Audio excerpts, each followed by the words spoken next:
If science is limited to naturalism, what possible alternatives could exist to evolutionism?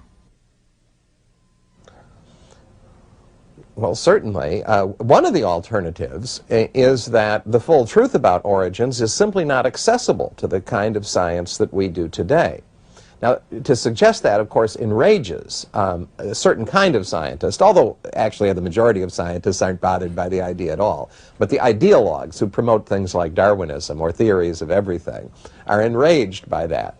But it's very much like the experience with science in the Middle Ages. You know, the alchemists thought that they could make lead into gold, and it was beyond the purview of their science. Well, the same thing is that our alchemists of today think that you can take non-living chemicals and leave them alone, just stir them up in a broth, and life emerges, and then you wait long enough, you get human beings.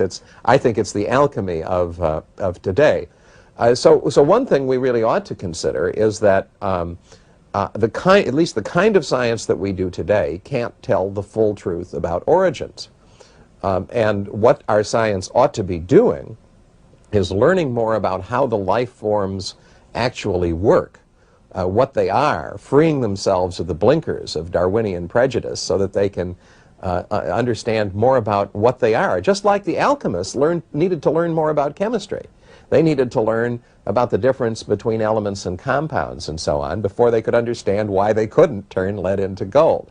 I think the same thing would happen if our scientists started to study the life forms without this materialist set of blinders on, and they'd discover that it was something that required the input of intelligence into the system to be viable.